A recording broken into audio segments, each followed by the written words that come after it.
여러분 안녕하세요. 이장우입니다. 자, 오늘 제가 모자를 안 쓰고 왔죠. 자, 오늘은 이토 히로부미에 대해서 여러분들에게 강의를 할 생각을 갖고 있습니다. 자, 이토 히로부미, 흔히들 우리가 민족의 원수, 안중근 의사가 암살을 한 사람이다. 하얼빈역에서.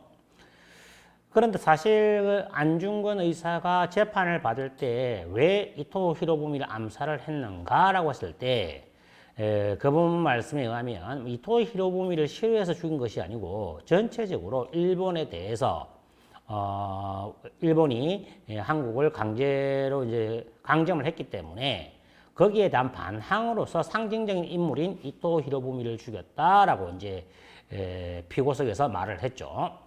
그러면 실질적으로 이토 히로부미가 조선을 합병하는데 동의를 했는가라고 하면 이토 히로부미는 평화주의자였습니다.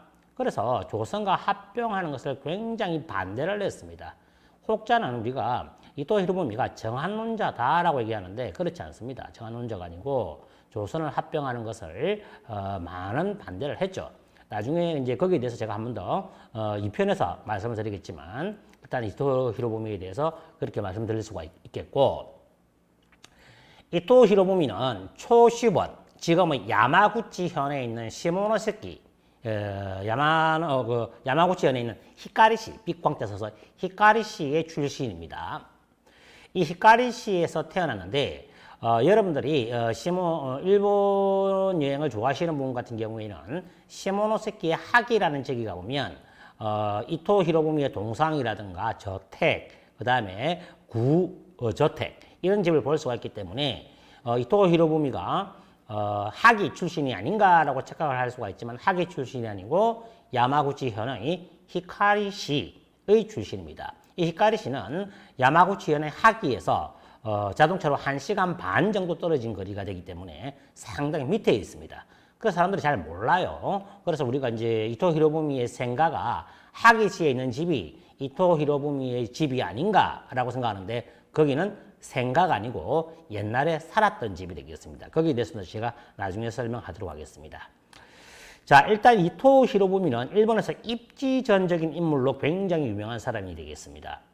왜 입지적인 인물이냐라고 하면 아주 천한 농민 집안의 출신인데 마지막에는 일본을 대표하는 초대 총리가 되었죠. 그래서 제일 밑바닥에서 제일 위로 올라간 인물이기 때문에 입지전적인 인물이 되겠습니다.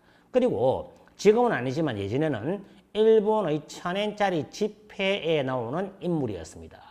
그만큼 이토 히로부미는 일본 내에서 예전에는 굉장히 인기가 많은 영웅시 되었던 사람인데 지금은 일본의 교과서에 보면 이토 히로부미에 대해서 언급된 역사책을 보고 있으면 이토 히로부미는 거의 사진이 안 나오다시피 하고 오히려 이토 히로부미를 암살한 안중근 의사의 사진이 더 크게 나와 있습니다. 그것 때문에 일본의 단체에서 뭔 경우냐, 이토 히로부미 사진을 크게 올리고 이토 히로부미를 죽인 암살범인 안중근을 작게 만들든가 아예 교과서에서 삭제하는 것이 바람직하지 않느냐라고 하는 말들이 많이 나오고 있습니다.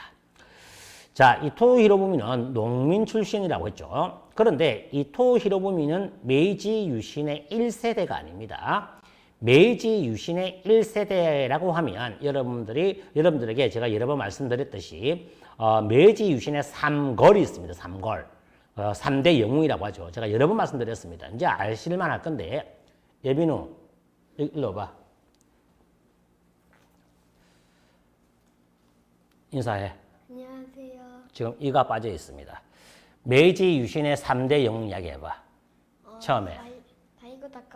사이고 타카모리, 오쿠보 도시미치, 오쿠보 도시미치, 키도 타카요시. 다시 잘했어.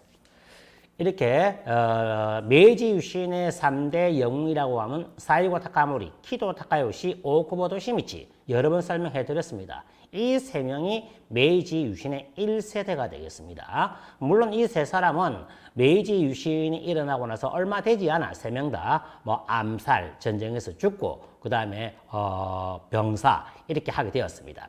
그 이후 2세대가 이토 히로부미가 되겠습니다. 자, 이토 히로부미는 처음에 농민 출신이었습니다. 그런데 너무나 가난했기 때문에 그 당시에 일본에서는 양자 제도가 굉장히 활발했습니다. 그 양자 제도가 많이 활발을 했고 양자가 되면 자기 이름이 바뀌죠. 성도 바뀝니다. 그리고 일본에서는 자신의 직위에 맞는 이름을 여러 번 바꿉니다. 그래서 예를 들면 우리가 사카모토 료마 같은 경우에도 원래 이름은 사이탄이죠. 사이탄이. 이런 것처럼 이름을 여러 번 바꾸기 때문에 본인의 이름에 대해서는 그렇게 심각하게 생각하지 않아요. 심지어 키도 타카요시 역시 카츠라 코고로가 옛 이름입니다. 그 이후로도 이름을 한 5번 바꾸었습니다. 따라서 일제시대 때 창씨개명 이름을 바꿔라 했을 때 나는 이름을 못 바꾸겠다. 목숨을 걸고 뭐 자결을 하고 이렇게 하는 경우를 본 일본 사람 입장에서는 쟤들 뭐야? 이렇게 생각할 수가 있겠죠. 왜? 풍습이 안 맞기 때문에. 그리고 그 당시에는 창씨 개명을 할 때 이름을 굳이 안 바꾸더라도 일본 사람들이 이름을 왜 바꾸지 않았냐라고 해서 일부러 끌고 가서 죽인다든가 그런 경우는 없었습니다. 우리가 잘못 배운 역사 교과서 중 하나죠.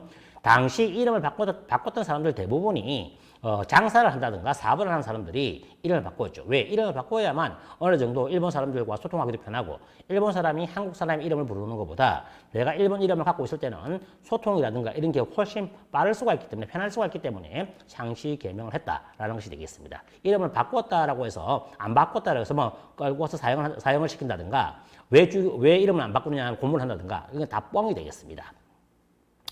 그래서 이토 히로부미의 아버지는 양자로 들어갑니다. 이제 이토 아버지가 양자로 들어가기 때문에 아들내미도 같이 양자로 들어갑니다. 이때 양자로 들어간 집안이 뭐냐? 아시가루. 원래 아시가 다리란 말이고 카루이가 가볍다는 말입니다. 그럼 아시가루, 다리가 가볍다. 어떤 집안이냐? 그렇죠. 보병입니다. 보병. 군사 중에서도 제일 밑바닥. 보병의 집안에 이토 아버지가 이토 집안에 양자로 들어가면서 이토도 같이 따라 들어가게 됩니다. 그러면 여러분들이 시모노세키의 학이라는 지역에 가보면 이토 히로부미의 생가라고 잘못 알려진 집을 봅니다. 그곳은 생가가 아닙니다. 물론 거기에 가보면 이토 히로부미의 동상이 있습니다. 동상이 있고 왼쪽에 보면 구저택 키우테라고 한자가 적혀 있습니다. 그것은 이토가 양자로 들어가서 살았던 집이 되겠습니다. 생각 아니고. 오른쪽은 뭐냐? 오른쪽에 보면 또 이토 히로부미의 별도의 저택이라고 되어 있습니다. 이 별저는 뭐냐? 이토 히로부미가 메이지 정부에서 총리를 할 때 살았던 곳이 오이마치, 지금은 시나가와, 교통의 중지가 되겠습니다. 지금은 시나가와에서 살았는데 그 집을 그 집을 새로 분해해서 들고 온 곳이 지금의 시모노세키 하기에 있는 집이 되겠습니다. 그래서 이토 히로부미의 생각은 아니다라고 하는 거예요. 그리고 이제 개축을 해서 그 집을 들고 왔는데 그 집에 대해서 제가 다시 2편에 대해서 설명을 하겠습니다. 이처럼 이토 히로부미는 농민에서 아시가루라고 하는 보병으로 이제 올라왔습니다.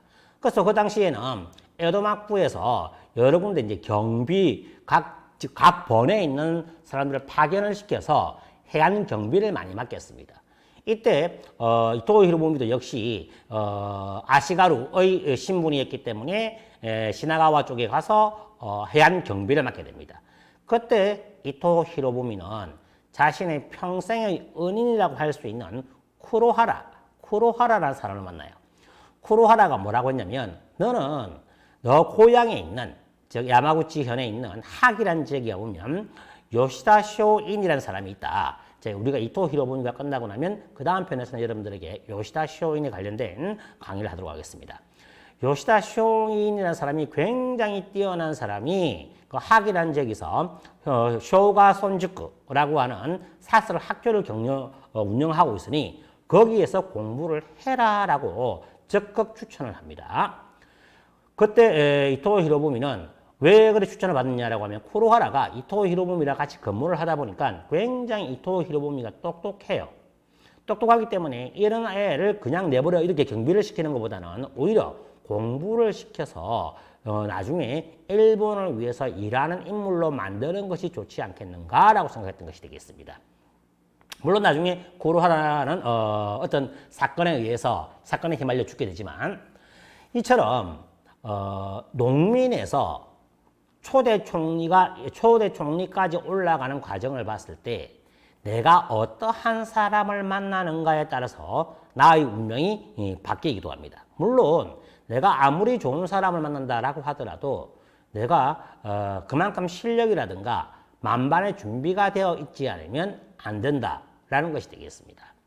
그래서 이토 히로부미는 쿠루하라의 추천을 받아서 요시다 쇼인의 쇼가 손주쿠라고 하는 일본 굴지의 사설학교에 들어가게 됩니다. 하지만 그 당시에 요시다 쇼인이 경영하는 쇼가 손주쿠의 사설학교에는 신분이 높은 사람, 예를 들면 다카스기 신사쿠, 상급 사무라이 이런 사람들이 카츠라 코고로 나중에 개명을 해서 키도 타카요시 이런 사람, 이 사람들이 있었기 때문에 이토 히로부미가 신분이 낮아서 절대 방 안에 들어가서 수업을 받을 수가 없었습니다.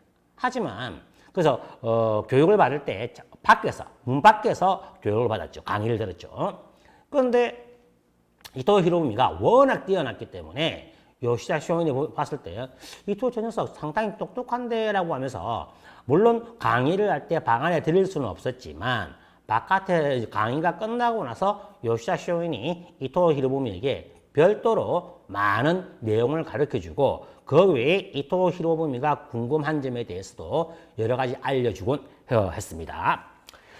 그 다음에 이토 히로부미는 나중에 이제 그 에도에 가서 이제 키도 타카요시, 메이지 유신의 삼거리인 키도 타카요시와 같이 에도에 가게 됩니다. 이때 키도 타카요시, 즉 야마구치 현의 시모노세키의 학위 지역은 초슈본입니다. 초슈본은 그 당시에는 존왕량이 사상을 주장을 하고 있습니다. 즉 천황을 받들어 모시면서 오랑캐를 무찌르자, 서양 오랑캐를 무찌르자라는 주의를 갖고 있었고 이토 히로부미 본인 역시 그러한 사상을 가지고 있었습니다. 그래서 이제 좀 더 에도에 가서 공부를 해야 되겠다라고 생각했지만 신분이 낮죠.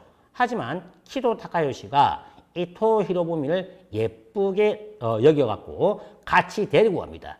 쉽게 말하면 이토 히로부미는 키도 타카요시의 가방모찌 시다바리였다라는 것이 되겠습니다. 하지만 그 당시에 총구석에서 도쿄, 에도 쪽으로 간다는 것은 아주 꿈 같은 일이었고 정말 특별한 경우가 아니면 불가능한 상황이었어요.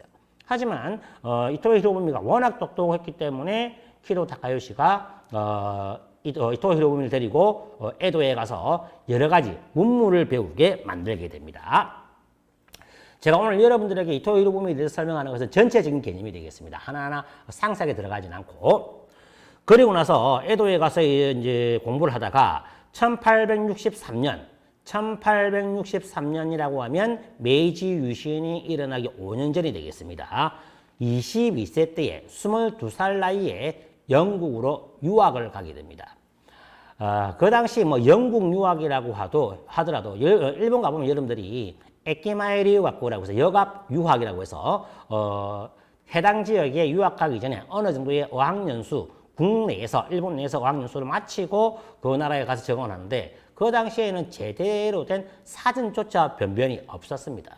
따라서 이토 히로부미가 영국에 유학을 갔다고 하지만 그 기간은 6개월 남짓밖에 안 돼요. 하지만 워낙 머리가 뛰어난 친구였기 때문에 혼자서 영어 능력을 굉장히 극대화시키며 물론 나중에 이토 히로부미가 초대 대신이 되고 여러 가지 장관도 얘기 많은데 그 이유가 뭐냐면 어학력이 뛰어났기 때문에 그렇습니다. 굉장히 암기력이 뛰어났기 때문에 이토 히로부미는 영국에 가서 금방 적응을 하면서 영국 문화에 대해서 배우기 시작합니다. 그 이후로 이토 히로부미 같은 경우에는 존왕 양이파에서 양의를 버려버립니다. 도저히 영국의 상태를 보니까 이거는 일본이 감당할 만한 수준이 아니었습니다. 저런 나라와 싸워서 어떻게 우리가 이길 수가 있겠는가라고 생각을 해서 영국에 대해서 좀 더 열심히 공부하려고 마음 먹었을 때 사건이 터집니다. 어떤 사건이 터지냐? 시모노스키 전쟁이라고 하기도 하고 박한 전쟁이라고 하는데 박한이라는 건 뭐냐면 시모노세키 와 키타큐슈 후쿠오카 지역이죠. 이 두 개를 연결하는 다리가 있는데 그 사이에 있는 해협을 박한 해협이라고 합니다. 여기서 미국 배가 지나가는데 이 초슈 애들이 좀 겁이 없습니다. 이 초슈 애들이 미국 배가 지나가네. 우린 존왕양이 오랑캐를 물리치는 족속들이기 때문에 저 미국 배에게 대포를 한번 쏘아보자. 그래서 대포를 쏘아요. 근데 이때 미국 배는 어이가 없죠. 그때 이 배는 군함이 아니었고 상선이었기 때문에 속수무책으로 당할 수밖에 없었습니다. 그래서 이 미국 배가 다시 되돌아가서 열받아서 다른 나라와 같이 다시 옵니다. 이때 다 같이 온 나라가 프랑스, 영국, 미국, 네덜란드 이 네 나라가 다시 시모노스키에 와서 시모노스키에 폭탄을 대포를 엄청 쏟아붓습니다. 개박살이 나면 시모노세키 완전 불바다가 되었고 시모노세키의 시가지 반 이상이 화재로 인해서 다 잿더미가 되었다라고 할 정도였습니다. 이때 사카모토 료마가 그 당시에 그 산이 있는데 갑자기 산이 있는 길이 많네요. 시모노스키에 있는 산 위에서 자기도 대포를 쏘았다 이렇게 했던 대포를 쏘면서 저항을 했다라는 것도 역사적인 사실이 되겠습니다. 그래서 그때 대포를 쏘면서 했는데 완전 개박살이 났고 그때 대포 부대도 박살이 났습니다. 그런데 이게 시모노세키의 어디냐라고 하면 여러분들이 조선통신사 아시죠? 조선에서 통신사들이 일본에 파견되었을 때 제일 처음 도착한 곳이 시모노스키 되겠습니다. 지금 시모노스키가 보시면 조선통신사 사절단이 착륙했던 지역에 대한 비와 그런 비석 같은 게 나와 있습니다. 표지판 같은 게. 거기서 왼쪽으로 약 1km 정도만 걸어가면 그 당시에 서양 4개국과 초시본이 싸웠던 포대 진지가 있습니다. 그걸 일반적으로 한국인들이 시모노스키에 놀러 가시면 조선통신사 사절단의 착륙 지역만 보고 오시고 그걸 안 갔다 오시더라고. 또 그 바로 옆에 보면 청일전쟁 때 1청 전쟁이 일어났을 때에 또 두 나라가 서로 이제 합의를 해요. 전쟁에 대한 수호 조약을 맺는데 그때 합의를 했던 지역이 복집입니다. 보고집인데 이 복집도 현재 그대로 남아 있습니다. 그리고 시모노세키의 유명한 해산물이라고 하면 보고입니다. 보고인데 예전에 보고를 먹고 사람들이 일본에서 많이 죽어나가기 때문에 보고를 먹는 금지령이 내렸습니다. 그런데 이 금지령을 푼 사람이 누구냐? 아베입니다. 아베 총리인데 물론 지금의 아베 말고 아베 할아버지도 총리였죠. 그 할아버지가 시모노세키 출신입니다. 시모노세키 출신인데 그 자기 지역의 특산물이 금지가 되어 있으니까 이건 아니다. 그래서 살살 풀어갖고 지금은 일본에서 보고 요리가 굉장한 고급 요리로 통용되고 있습니다. 이야기가 잠시 빗나갔는데 그래서 그 당시에 4개국이 쳐들어와서 시모노세키에 있는 대포 부대를 박살을 내버립니다. 자, 그러면 그 지역의 영상을 한번 보도록 하겠습니다. 자, 1번 영상을 한번 보여주시기 바랍니다. 1번 영상에 보시면 다리가 보입니다. 이 다리가 하나 보이는데 이 다리는 키타큐슈, 즉 후쿠오카에 있는 키타큐슈와 그 다음에 시모노세키에 있는 다리가 되겠습니다. 지금 보이는 바다가 저 바다에서 폭탄을 쏟아부어서 시모노세키의 시가지가 불바다가 됩니다. 앞에 보이는 그 동상 두 개 보이죠? 이게 원시와 평시, 겐페라고 하는 사람들인데 이것도 요 이야기도 아주 옛날 이야기 좀 재밌는 이야기가 있는데 이 겐페라는 동상도 있습니다. 나중에 가보시면 여러분 설명이 잘 되어 있기 때문에 꼭 한번 보시기 바랍니다. 이 다리를 그 건너편이 키타큐슈 후쿠오카 지역입니다. 그 다음에 지금 앞쪽이 요 동상이 겐페 동상이 있는 지역이 시모노세키가 되겠습니다. 그래서 여기에서 서양배들이 지금 컨테이너선이 지나가죠. 바로 저 지역에서 대포를 쏘아서 시모노세키 시가지를 완전 초토화 시켜버렸다. 그리고 지금 보이는 다리는 아주 긴 다리가 아닙니다. 자동차로 한 2, 3분이면 충분히 건널 수 있는 다리가 되겠습니다. 자, 그럼 그 대포가 있는 지역을 한번 보시면 이번 영상을 한번 보여주시기 바랍니다. 이번 영상을 보시면 그 대포가 보이죠? 저 대포가 박살이 났는데 지금은 이렇게 견본을 이렇게 전시를 해놨습니다. 저 대포에 100엔짜리 동전을 넣으면 대포 소리가 납니다. 엄청 소리가 크기 때문에 주변 사람들이 깜짝깜짝 놀라서 어떻게 해야 될지 모를 정도로 굉장히 큰 소리가 많이 납니다. 제가 대포가 어떤 대포인가에 대한 설명은 제가 다음 시간에 여러분들에게 현지에서 촬영한 영상을 한 번 더 보여드리도록 하겠습니다. 3번 영상 한번 보여주시기 바랍니다. 3번은 건집에서 찍은 대포 영상이 되겠습니다. 2년 전에 팀 작튜브와 같이 시모노스키에 갔을 때 찍어놓은 영상이 되겠습니다. 이 정도의 대포로 4개국 함대를 박살을 내려고 했기 때문에 말도 안 되는 그 반항이었죠. 그래서 이때는 무모한 공격이었습니다. 그래서 이 사건은 우리가 4국 연합 함대 시모노스키 포격 사건 내지 박한 전쟁 내지 시모노스키 전쟁이라고 표현할 수가 있겠습니다. 다시 앞으로 봐주시기 바랍니다.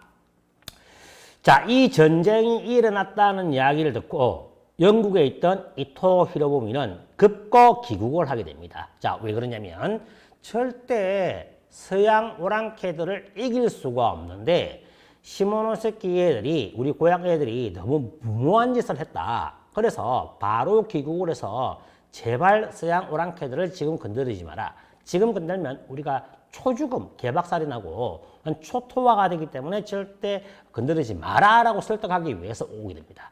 그런데 이미 전쟁은 끝났습니다. 전쟁은 끝났다. 그럼 앞으로 무슨 문제가 생깁니까? 그렇죠. 배상금 문제가 생깁니다. 이 4개국 입장에서는 자기들이 피해를 입었으니까 너네들이 먼저 공격을 했다. 선전포고도 없이 돈을 내놔라고 오죠. 이때 시모노세키 쪽에서 참석을 한 사람은 누구냐? 키도 타카요시와 타카스기 신사쿠 이 두 사람이 대표로 참석을 하고 그 통역을 맡았던 사람이 이토 히로부미가 되겠습니다. 그런데 이때 타카스기 신사쿠와 키도 타카요시는 기가 막힌 아이디어를 냅니다. 어떤 아이디어를 내냐면 우리가 너네들에게 발포를 한 것은 우리 잘못이 아니다. 개소리죠. 자기들 잘못 맞습니다. 그런데 왜 자기들 잘못이 아니냐라고 하는 대의명분을 내세우냐면 그 당시에 막부가 양이운동을 펼쳤다. 무조건 서양 오랑캐를 쫓아내라라고 하는 칙령을 내렸기 때문에 우리 앞바다를 지나가는 미국 배를 보고 가만히 있을 수가 없었다. 우리는 막부의 명령을 따랐을 뿐이다 라고 하는 기가 막힌 개소리를 해요. 그런데 이 4개국 입장에서는 이 자그마한 번의 시모노세키로부터 돈을 받는 것보다 막부에서 돈을 받는 게 월등히 유리하다고 생각을 했습니다. 왜 그러냐면 시모노세키가 그때 300만 파운드였는데 300만 파운드를 이 작은 야마구치현이 돈을 갖고 있을 리도 없고 막부는 그 돈을 가지고 있다. 또 그리고 막부에게 책임을 전가시켰을 경우에 막부를 우리가 좌지우지할 수 있을 것이다 라고 생각을 해서 오히려 뭐 돈을 이 4개국은 어디서 받던 상관이 없겠지만 자신들이 생각했을 때 막부로부터 돈을 받는 것이 유리하다라고 해서 돈을 받아갑니다. 막부 입장에서는 울며 겨자먹기로 300만 파운드를 4개국에 지불을 합니다. 그러니까 막부는 초시를 어떻게 생각했습니까? 이 개놈의 새끼. 이렇게 생각하겠죠. 이것도 막부가 초슈를 정벌하게 되는 하나의 요인이 됩니다. 그만큼 초슈 애들이 꼴보기 싫었던 것이 막부의 입장이 되겠습니다.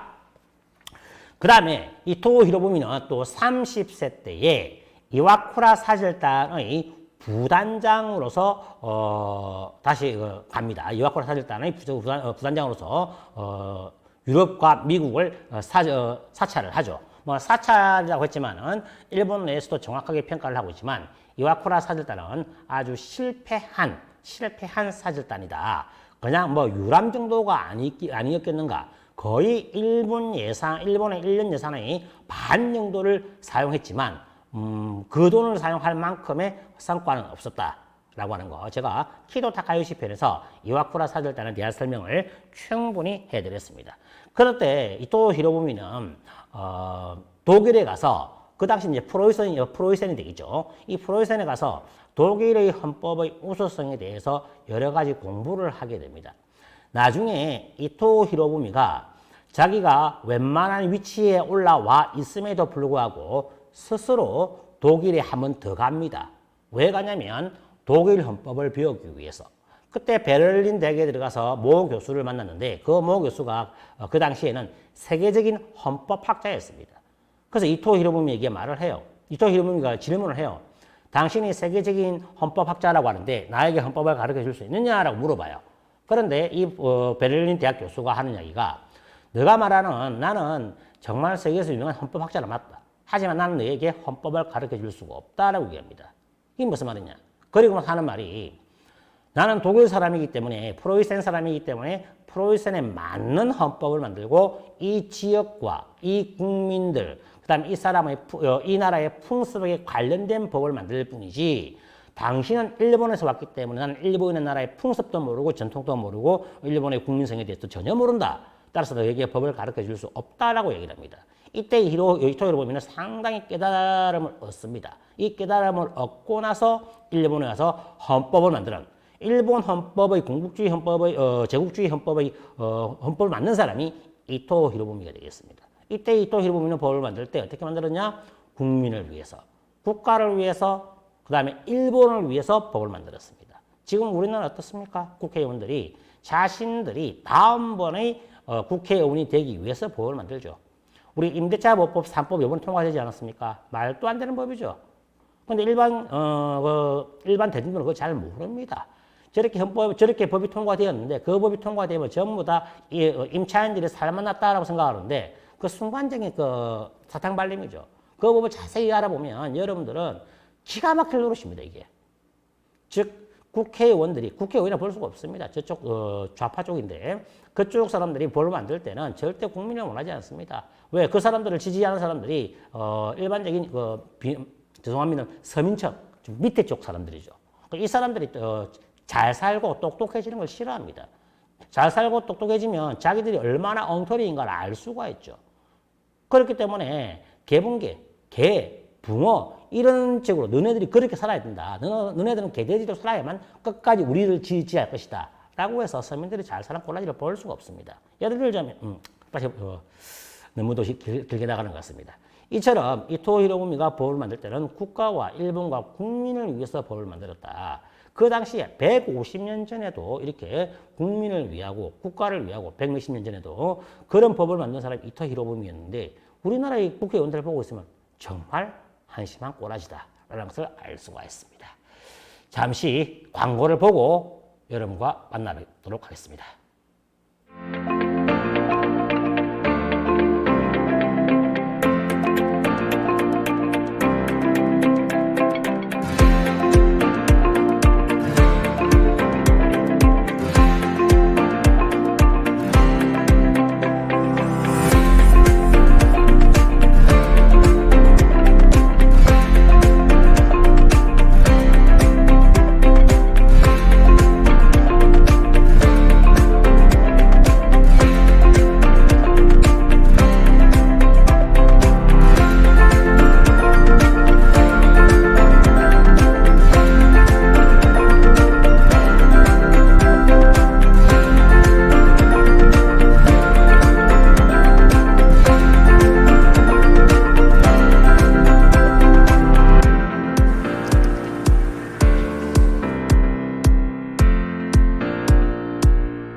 천혜의 관광자원과 맛있는 회를 즐길 수 있는 거제도 장성포로 오세요.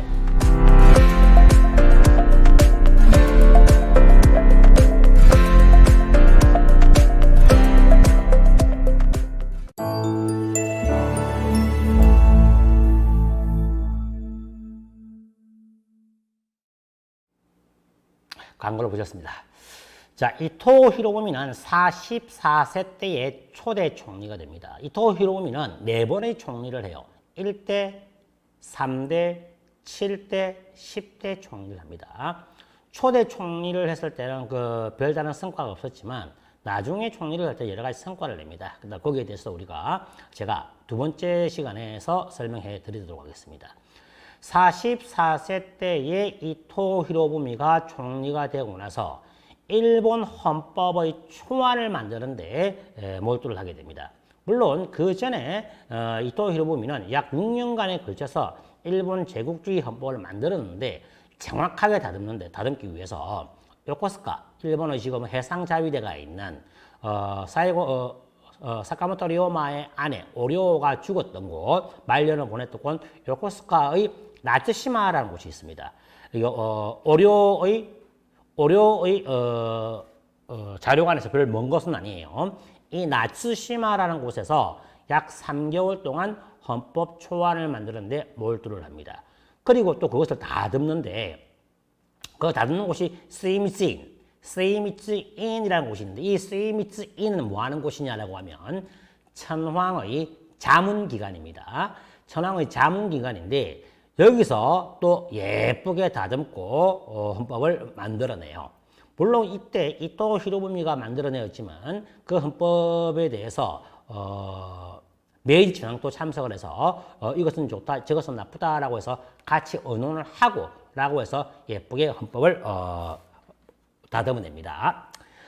그리고 이토 히로부미가 지금 무덤은 시나가와 쪽에 있습니다. 시나가와 쪽에서 있는데 그 무덤이 있는 곳에 대해서도 무덤의 사진도 제가 다음 시간에 여러분들에게 보이도록 하고 그 무덤은 일반적으로 개방이 되지 않습니다. 1년에 한 번 이토 히로부미의 기일에 개방이 되어서 사람들의 명복을 받는 그런 곳이 되겠습니다.